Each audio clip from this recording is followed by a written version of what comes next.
Hari ini saudara siap menerima firman Tuhan? Amin. Mari kita buka Alkitab kita bersama-sama dalam Matius 1, ayat yang pertama sampai ayat yang ke-16. Hari ini saya akan memulai khotbah-khotbah saya tentang Natal. Dan hari ini saya memulai khotbah Natal saya dengan meminta untuk saudara membuka satu bagian Alkitab yang sangat jarang dibaca karena bagi banyak orang disebut membosankan dan banyak dilewati. Tetapi biarlah apa yang saya sampaikan hari ini lewat ayat yang mungkin jarang dibaca ini kita bisa belajar sesuatu tentang Natal. Karena tentunya Natal bukan bicara hanya tentang hadiah. Tentunya Natal bukan hanya bicara tentang orang yang miskin diperkaya. Bukan hanya bicara tentang Tuhan menyertai kita.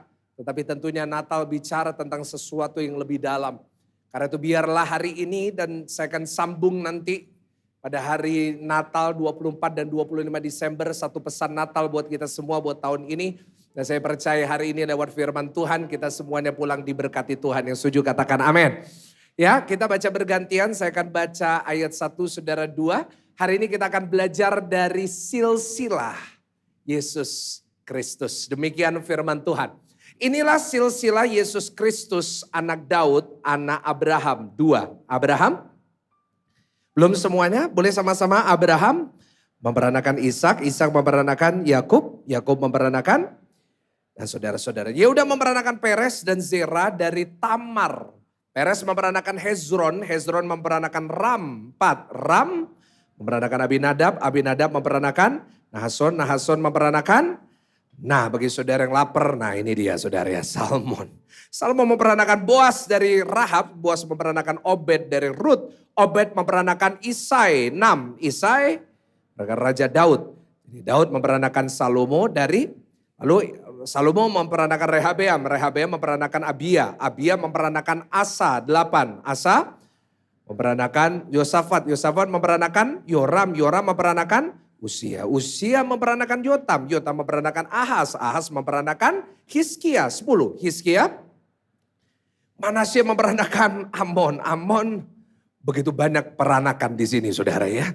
Yosia memperanakan Yekoya dan saudara-saudaranya pada waktu pembuangan ke Babel, 12. Sesudah pembuangan ke Babel, Yekoya memperanakan Sealtiel, Sealtiel memperanakan Zerubabel memperanakan Abihud, Abihud memperanakan Eliakim, lalu Eliakim memperanakan Azor, 14. Azor memperanakan Zadok, Zadok memperanakan Akim, Akim memperanakan Eliud memperanakan Eliezer, Eliezer memperanakan Matan, Matan memperanakan Yakub memperanakan siapa saudara?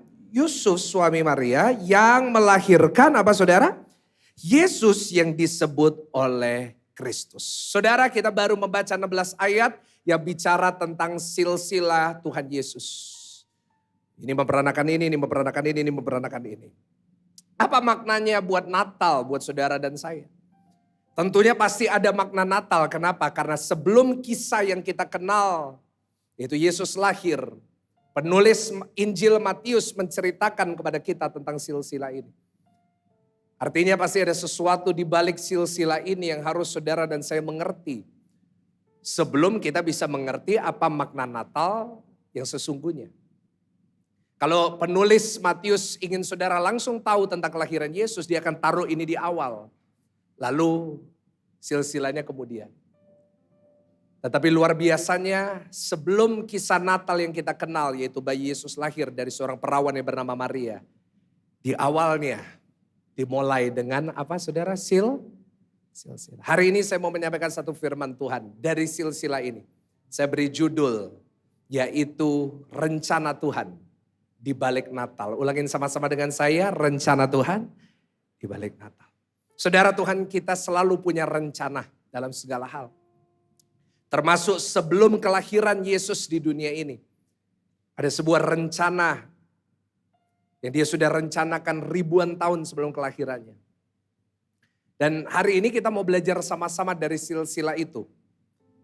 Tentang apa sih yang Tuhan sebenarnya rencanakan lewat orang-orang yang dia pakai untuk menghadirkan Natal. Kita sudah membaca begitu banyak nama. Ada nama yang familiar buat kita.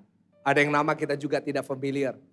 Tetapi setiap orang-orang ini mengambil bagian dalam Natal. Karena tanpa orang-orang ini, tidak ada kelahiran dari juru selamat kita yang bernama siapa saudara? Tuhan Yesus. Karena itu hari ini kita mau belajar dari silsilah ini. Saudara, kenapa Matius dimulai dengan silsilah? Saya mau kasih pelajaran buat saudara dulu supaya saudara jadi orang Kristen yang mengerti Alkitab. Kenapa Matius dimulai dengan silsilah? Kenapa gak dimulai langsung dengan cerita? Karena Matius di dalam Alkitab ada 4 Injil ya. Apa aja saudara? Matius, Markus, Lukas. Gak ada Injil Wahyu, itu salah saudara. Adanya Matius, Markus, Lukas, Yohanes.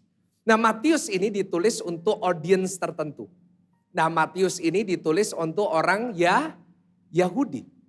Jadi Matius ini menulis Injil ini memang khusus untuk orang Yahudi. Karena itu dalam Matius banyak cerita-cerita atau banyak quote-quote yang tidak di-quote ayatnya tapi ambil dari perjanjian lama.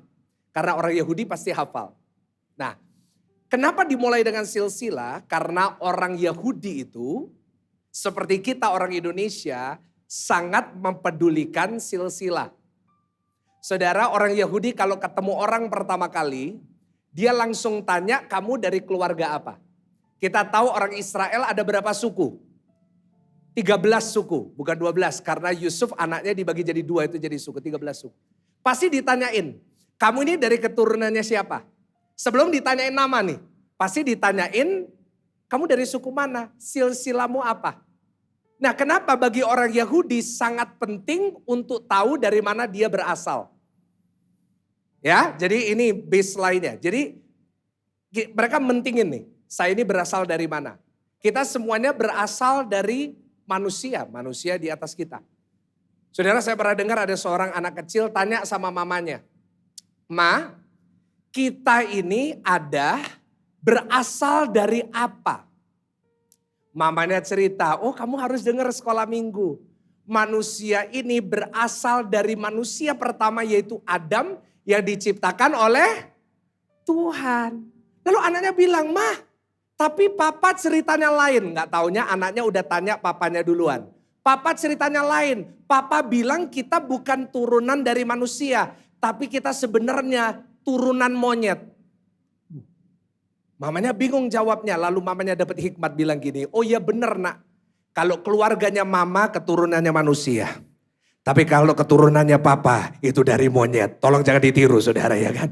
Nah saudara, kita semua harus tahu kita berasal dari mana. Kita semua berasal dari Adam, kita semua berasal dari keturunan itu. Dan semuanya kita punya silsilah. Silsilah saya ketahuan dari nama belakang saya. Nama saya Michael. Oh gak kenal saya perkenalkan diri dulu saudara. Nama saya Michael Gunawan. Saya anak dari Bapak Pendeta Samuel Gunawan. Saya cucu dari Bapak Pendeta Elia Tekno Gunawan. Kami semuanya gembala hamba-hamba Tuhan, kami sekeluarga melayani Tuhan. Dari situ saudara bisa tahu saya dari mana. Begitu juga dengan orang Yahudi. Sebelum orang Yahudi mau dengar tentang Yesus, mau percaya dengan Yesus harus tahu. Ini siapa orang ini? Taunya dari silsilah. Dijelasin nih, anaknya Abraham, anaknya Daud, anaknya ini.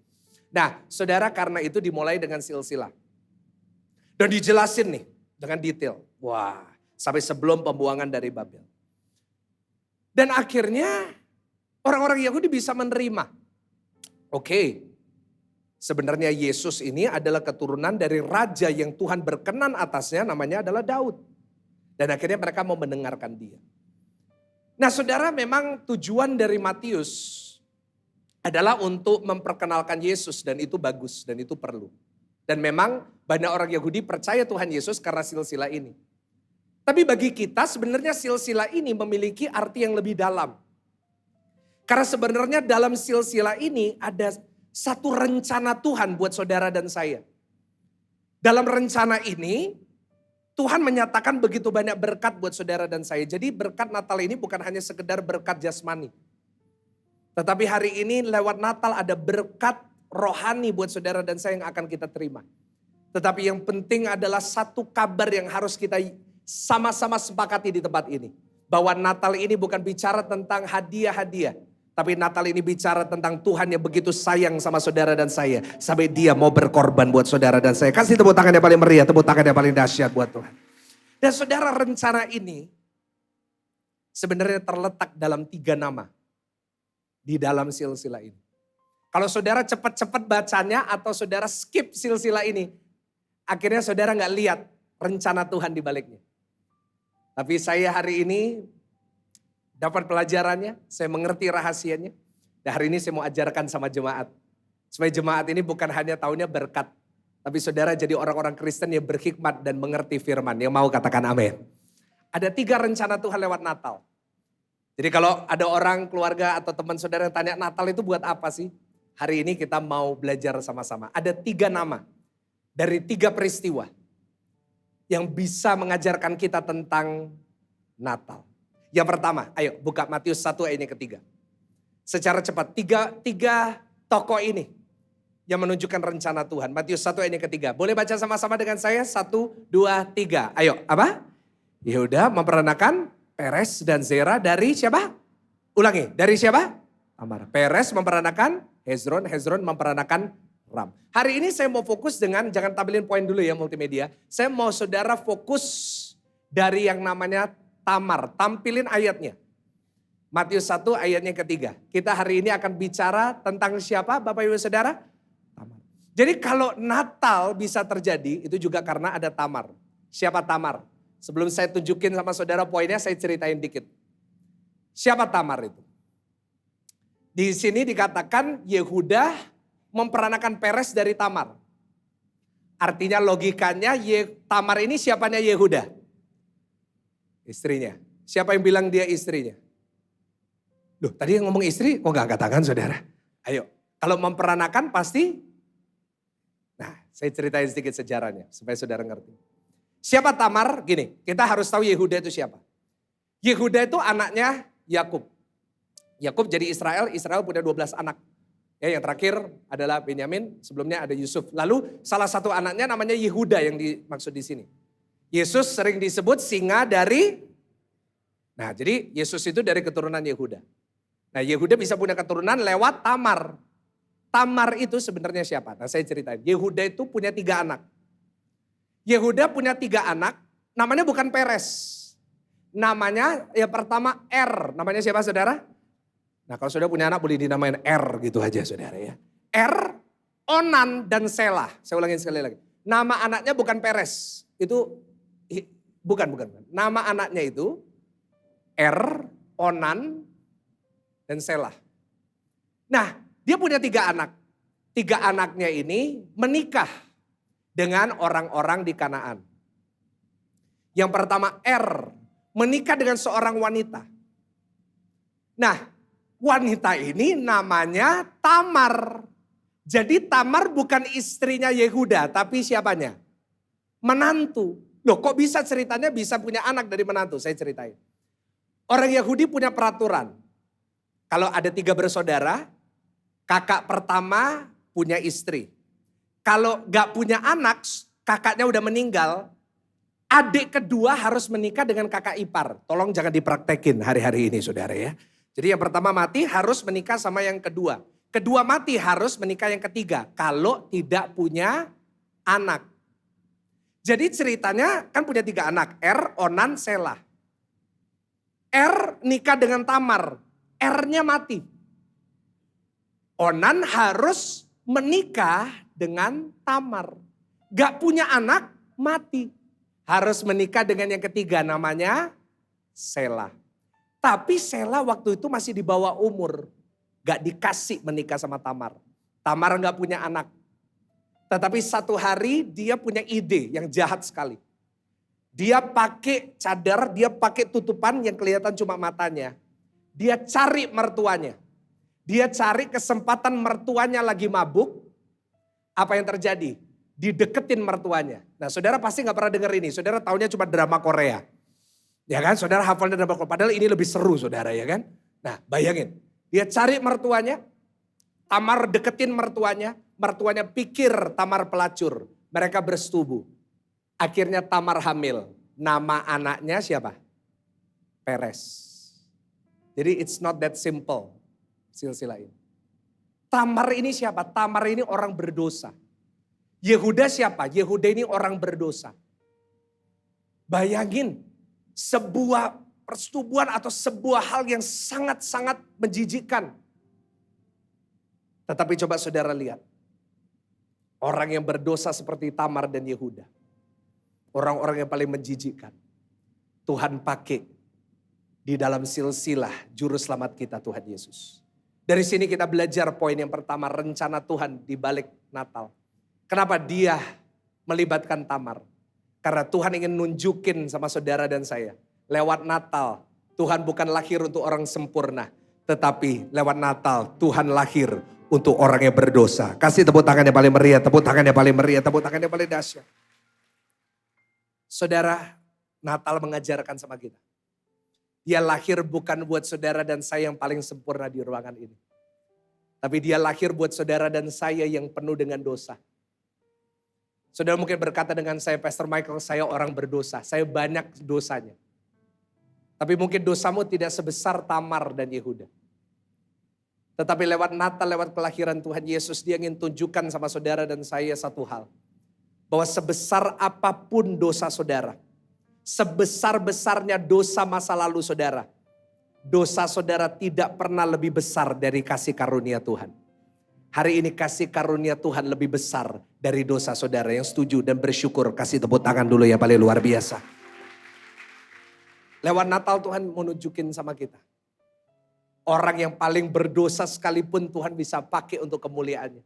Apalagi saudara dan saya. Kasih tahu kanan kiri, apalagi kamu. Tuhan bisa pakai saudara dan saya. Yang setuju dengan saya katakan amin. Kalau saudara hari ini datang ke gereja, saudara ada perasaan gak layak. Saudara ada perasaan saudara orang berdosa. Tolong setelah saudara belajar kisah Tamar. Jangan jadikan masa lalu saudara jadi alasan engkau gak layak sama Tuhan. Jangan jadikan masa lalumu untuk berkata Tuhan tidak menerima saya. Saudara, saya mau beritahu kepada saudara siapapun saudara. Saya tahu di ruangan ini ada banyak background. Saudara mungkin seumur hidup saudara udah jadi Kristen. Tapi ada dari saudara yang di sini sudah melakukan banyak dosa. Mungkin engkau sudah melakukan hal-hal yang membuat engkau menyesal dan didakwa setiap hari. Tapi kabar baik lewat Natal, seberapa merah dosa saudara, Tuhan sudah mengubahnya putih seperti salju. Dan hari ini Tuhan karena kasih-Nya menerima saudara dan saya kembali. Ya bersyukur, tepuk tangan yang paling meriah, tepuk tangan yang paling dahsyat buat yes. Mestinya kita ini gak layak. Kenapa? Dosa itu jadi jurang pemisahnya. Karena dosa itu yang ngeblok doa kita. Pernah dengar kalimat ini? Tangan Tuhan tak kurang panjang, telinganya tidak kurang tajam. Tahu nggak yang membuat Tuhan nggak dengar doa kita cuma satu? Nanti baca ayatnya, yaitu dosa-dosamu.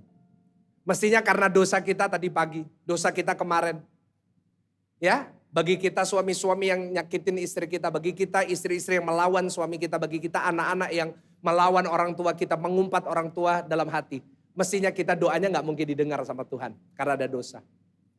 Tapi lewat pribadi Tuhan Yesus, saudara yang semestinya gak layak hari ini dilayakkan Tuhan. Sehingga doa saudara hari ini didengar oleh Tuhan. Yang setuju katakan amin. Karena itu hari ini bagi kita yang sudah diselamatkan. Jangan sampai saudara dan saya kembali kepada dosa itu. Jangan sampai saudara dan saya kembali ke kehidupan yang lama. Natal ini kita belajar kita sudah diampuni. Sama-sama boleh gak tepuk dada saudara katakan saya diampuni Tuhan. Jangan sampai engkau kembali kepada dosa itu. Karena setan seringkali menggunakan dosa sebagai senjata untuk jauhin saudara dari Tuhan. Tahu nggak lewat Natal Tuhan kasih tahu Tuhan mau dekat sama saudara. Tuhan itu mau dekat sama saudara, Tuhan nggak mau jauh-jauh dari saudara. Tapi setan pakai dosa. Setan pakai dosa untuk membuat saudara makin jauh sama Tuhan. Jangan jatuh dalam perangkapnya setan ya Bapak Ibu. Dosa itu dibungkus sama setan indah. Setan itu pintar. Saudara belum lahir setan udah ada. Setan itu bungkusnya bagus. Saudara saya catat setan itu membungkus dosa dengan cara yang menarik. Coba kalau kita lihat dosa. Dulu awal-awal kita lihat dosa. Selalu dibungkus secara menarik bukan? Bapak-bapak dulu sebelum engkau jatuh dalam dosa perselingkuhan. Sebelum engkau merasa bersalah. Awal-awalnya selalu menarik. Yang kedua selalu dibungkusnya menyenangkan. Orang yang hidup dalam dosa itu selalu ngerasa itu senang. Dia hidup dalam dosa, hidup dalam seks bebas, hidup dalam narkoba. Wah, kelihatannya senang. Dan yang ketiga, memuaskan. Aduh Pak, ada yang datang sama saya bilang, aduh Pak gimana ya Pak? Saya ini kok di rumah gak puas, tapi di luar puas. Saya kalau ketemu istri saya kepinginnya muntah. Ih haleluya saudara. Tapi kalau ketemu sama yang lain itu, kok rasanya hati saya berbunga-bunga. Loh, saya Pak kalau ketemu sama istri saya kok rasanya ingin marah terus. Tapi kalau ketemu yang lain kok rasanya happy terus. Dengar Pak, itu setan. Istri-istri senggol suaminya, setan itu. Enggak ada yang berani, kenapa saudara ya? Setan. Karena setan selalu membuatnya menarik. Orang kalau terikat sama dosa, awal-awalnya enggak kerasa. Lama-kelamaan dia jatuh. Lama-kelamaan dia terikat. Saudara, dosa itu awalnya menarik, menyenangkan, memuaskan. Berakhirnya selalu menjijikkan. Berakhirnya selalu menghancurkan. Berapa banyak rumah tangga dihancurkan lewat dosa. Dan yang ketiga, bersifatnya selalu mengikat. Berapa banyak anak-anak muda hari ini terikat dengan dosa. Awal-awalnya seru. Pacaran, terus hubungan seks sebelum nikah. Awal-awalnya seru. Tapi tiba-tiba ada yang jatuh di dalam dosa, menghancurkan hidupnya. Berapa banyak anak-anak muda yang melakukan aborsi hanya karena kesenangan sementara. Saudara, banyak yang konseling dengan saya. Mereka berkata kepada saya, Pastor, saya ngelakuin ini, saya udah rusak. Saudara, hari ini doa saya lewat Natal ini. Mungkin saudara pernah melakukan dosa yang banyak. Dan memang gak bisa menyalahkan karena memang dulu saudara jauh dari Tuhan. Tapi lewat Natal ini ayo kita sebagai umat-umat yang sudah diselamatkan. Hari ini kita mau tinggalkan dosa. Kita mau mendekat kepada Tuhan yang mau. Kasih tepuk tangan yang paling meriah, tepuk tangan yang paling dahsyat buat Tuhan. Orang-orang berdosa termasuk saya yang bicara. Yang pertama hari ini pesan firman Tuhan lewat Natal. Segera bertobat. Senggol kanan kiri, tobat, tobat, tobat. Yang kedua, segera datang sama Yesus. Karena hanya Tuhan Yesus yang bisa menghapus dosamu. Dan yang ketiga, orang-orang berdosa, ayo belajar untuk lahir baru. Jadilah pribadi yang mengalami Tuhan Yesus dalam hidup saudara. Gereja ini menerima semua orang berdosa. Saya mau ingatkan kepada saudara di gereja ini, gak ada orang sempurna termasuk yang bicara. Kita semuanya work in progress. Tapi hari ini ayo, kalau kita sudah sadar kita salah, bersyukur buat pengampunan Tuhan. Dan hari ini hidup sebagai manusia yang baru, yang setuju katakan amin. Tugas gereja bukan menghakimi. Tugas gereja yang pertama kita jangkau orang berdosa. Kita hari ini ada di tempat ini, di GSJS Pakuan Mall. Kita bukan menjangkau orang-orang yang sempurna. Tapi hari ini kita menjangkau orang-orang berdosa. Saya percaya Natal tahun ini banyak orang berdosa, banyak orang yang belum bertobat akan kembali kepada Tuhan. Nanti tanggal 24-25 akan banyak muncul Kristen pohon Natal. Apa Kristen pohon Natal? Munculnya setahun, wis Natal ya wis harus ibadah. Saya percaya Natal ini di GSJS terjadi banyak pertobatan. Sebab ada kasih Tuhan di tempat ini. Kasih tepuk tangan yang paling meriah. Sebab itu kita gak pernah menolak saudara. Gereja ini gak ada yang menolak saudara untuk datang. Siapapun saudara. Saudara punya tempat di gereja ini. Yang setuju katakan amin. Tugas gereja bukan untuk menghakimi orang. Kita gak boleh menghakimi. Tugas gereja bukan menghakimi orang yang datang. Saya gak pernah hakimin saudara yang datang. Saudara boleh punya masa lalu seperti apapun. Saudara mau seperti apapun datang ke tempat ini. Saya gak menghakimi saudara. Bahkan saudara berkata, Pak saya tidak Kristen. Saya datang ibadah sini. Saya tidak menghakimi saudara. Yang penting saya mau kasih tahu saudara, Tuhan sangat mengasihi saudara. Tuhan Yesus sangat mengasihimu. Dan yang ketiga, tugas gereja untuk mengobati orang berdosa. Di gereja gak ada orang yang sempurna. Karena itu kalau hari ini saudara datang ke gereja berharap ketemu orang sempurna, pasti kecewa.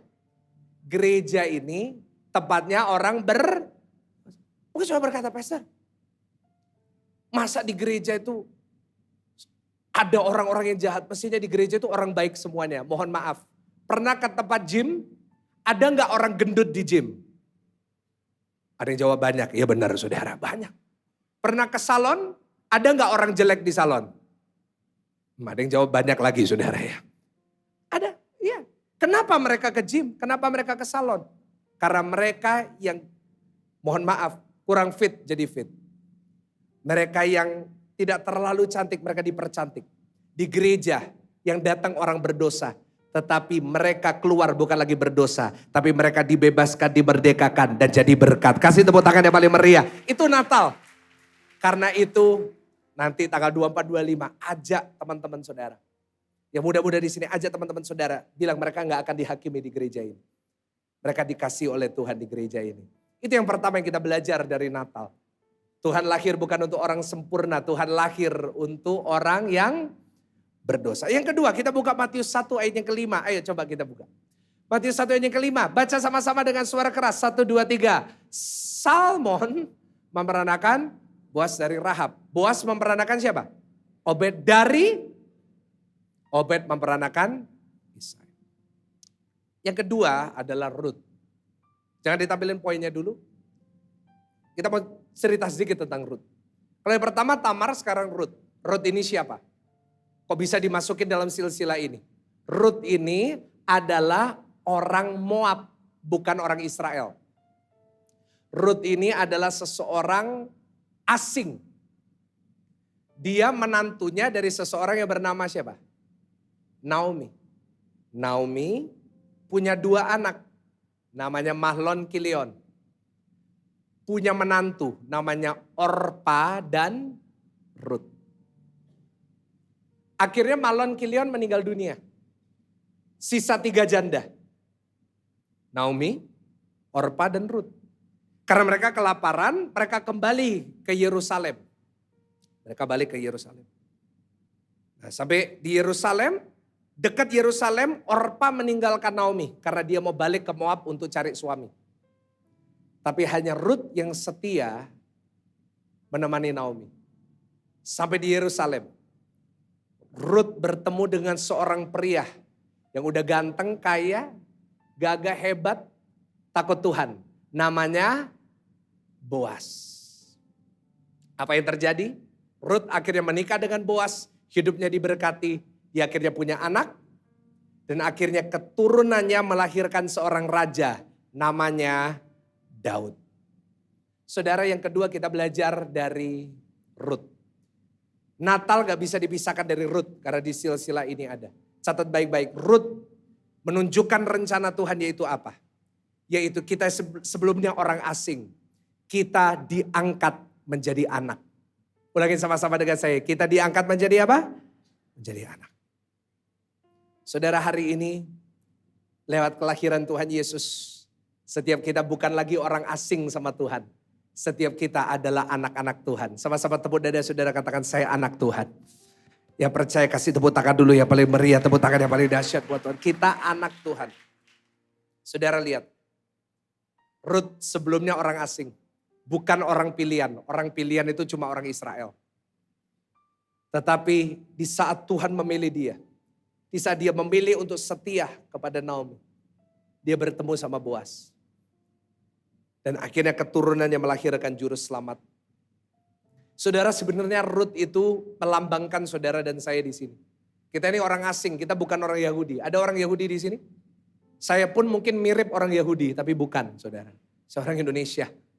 Saudara, orang Yahudi itu merasa dirinya orang pilihan. Orang Yahudi itu merasa, wah, I'm the best. Aku yang paling dipilih dari semua bangsa. Dan memang benar.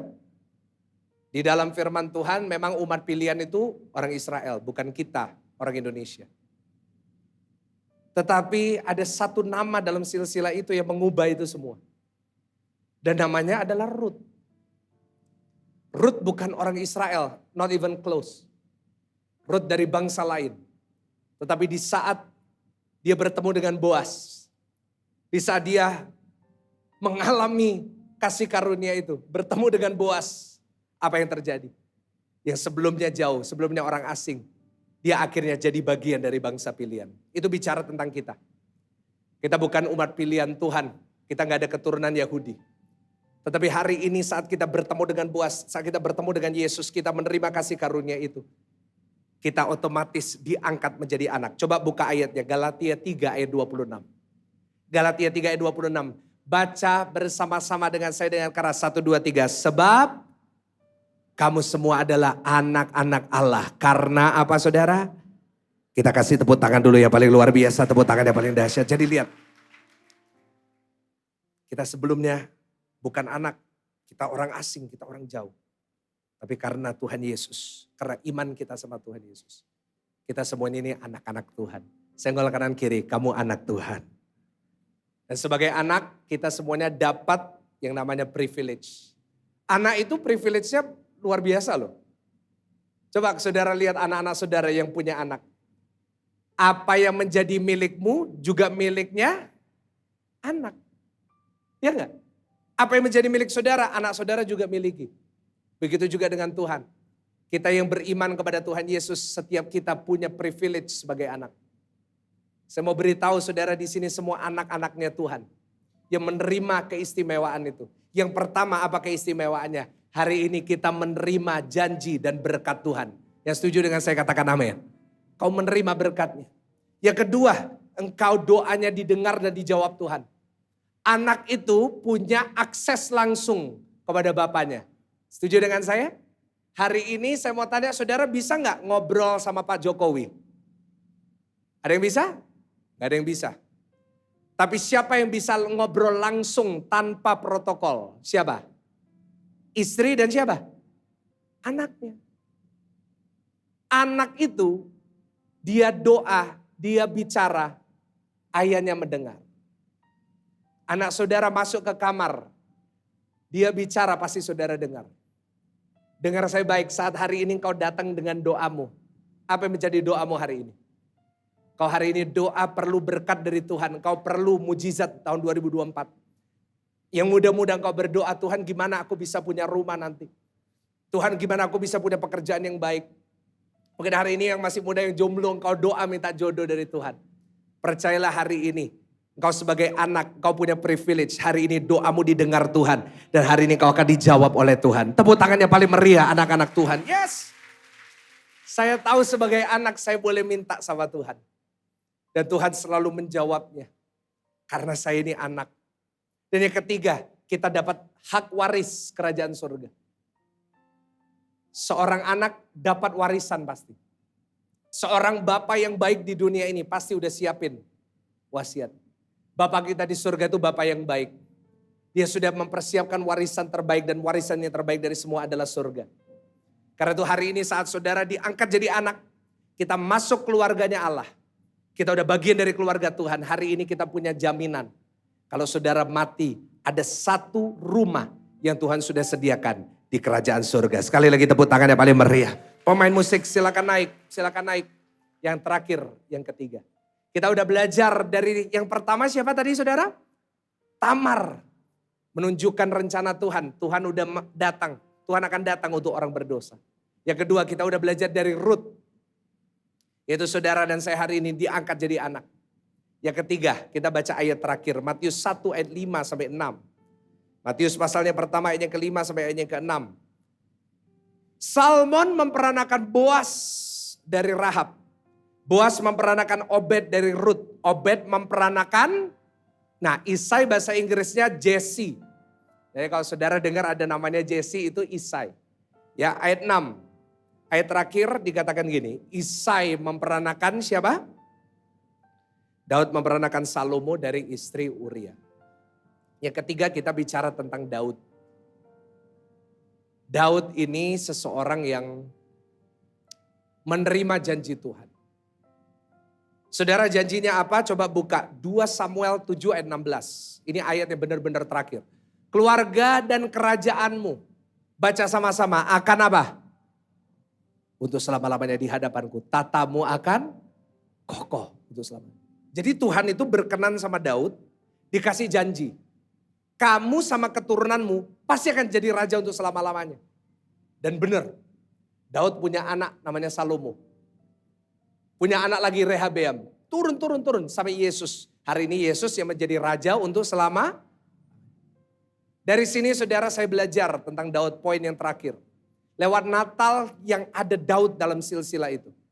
kita bisa belajar satu hal rencana Tuhan lewat Natal. Yaitu Tuhan tidak pernah mengingkari janjinya. Boleh katakan amin? Halo? Tuhan gak pernah mengingkari janji. Karena lewat kelahiran Yesus ada satu janji yang digenapi dalam hidup Daud. Yaitu engkau dan keturunanmu akan kerajaannya kokoh sampai selama-lamanya. Saudara, saya mau beritahu, saya mau ingatkan, saya hari ini dikirim Tuhan untuk mengingatkan saudara. Apapun janji yang engkau sudah terima dari Tuhan, jangan pernah engkau kecil hati, jangan engkau berhenti berharap. Karena Tuhan pasti menggenapinya dalam hidupmu. Boleh gak tepuk tangan sekali lagi buat Tuhan yang luar biasa? Yes, of course. Meskipun engkau sudah melakukan banyak yang salah.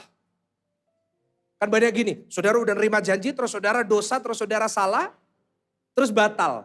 Kan seringkali seperti itu. Banyak orang janji sama kita, tapi selalu ada alasan untuk batal. Tuhan gak gitu. Daud itu dapat janji kan, tadi 2 Samuel 7. Apa yang dia lakukan di 2 Samuel 11, 4 pasal setelah dapat janji itu. Daud jatuh dalam dosa dengan Batsheba. Itu perbuatan yang sangat keji di mata Tuhan. Dia membunuh Uria, dia menikahi istrinya Uria. Tetapi saya mau beritahu Tuhan, meskipun melihat saudara berbuat salah, janjinya tidak pernah berubah buat saudara dan saya. Apa yang terjadi? Daud terima hukumannya. Anak yang dikandung oleh Batsheba meninggal dunia. Tetapi di saat dia minta ampun, dia kembali sama Tuhan, dia dapat kasih Tuhan. Tuhan ganti dengan seorang anak yang akhirnya menjadi raja yang paling berhikmat pada zamannya, namanya Salomo. Dan lewat Salomo lahirlah keturunan yang melahirkan, kita tahu lewat raja-raja. Lahirlah juru selamat kita, raja di atas segala raja, namanya Tuhan Yesus. Saudara mungkin berbuat salah, mungkin saudara berbuat dosa. Tapi percayalah hari ini karena kasih Kristus, Tuhan tetap memegang janjinya dalam hidup saudara. Kalau Tuhan udah berjanji, dia tidak akan mengingkari. Kalau hari ini mungkin belum terjadi, sabar sebentar lagi. Tetapi satu hal yang saya tahu lewat Natal, lewat kelahiran Yesus 2000 tahun yang lalu, kita semua mendapat satu jaminan bahwa kalau Tuhan sudah berjanji, dia pasti menggenapi. Sekali lagi tepuk tangan sambil bangkit berdiri. Sambil bangkit berdiri di hadapan Tuhan. Bukankah indah Natal itu? Natal adalah sebuah janji Tuhan ribuan tahun sebelumnya yang dia genapi. Tetapi seringkali dalam hidup kita janji membutuhkan waktu. Janji Tuhan membutuhkan waktu. Tapi di saat kita terus percaya kepada pribadi itu, dia bukan hanya menunjukkan kepada kita kasih-Nya. Tapi dia juga menunjukkan kepada kita bahwa dia adalah Tuhan yang setia. Hari ini saya gak tahu persoalan apa yang saudara hadapi. Tapi ingat saudara ini anak-anaknya Tuhan. Jangan pernah lupa itu. Saudara bukan cuma anak, tapi engkau anak yang dikasihi oleh Tuhan. Berapapun besarnya dosamu, kau tetap anaknya. Saya pernah khotbahkan di awal tahun. Sekali anak, tetap anak. Tidak ada yang bisa merubah kasih-Nya dan janjinya dalam hidup. Karena itu kalau hari ini kau diintimidasi oleh iblis, kamu gak layak. Tuhan gak sayang sama kamu. Itu semua kebohongan. Karena satu hal yang merupakan janjinya dalam hidupmu. Kasih-Nya tidak akan pernah berubah untuk engkau. Karena kasih Kristus adalah kasih agape. Kasih yang selalu mengasihi saudara dan saya.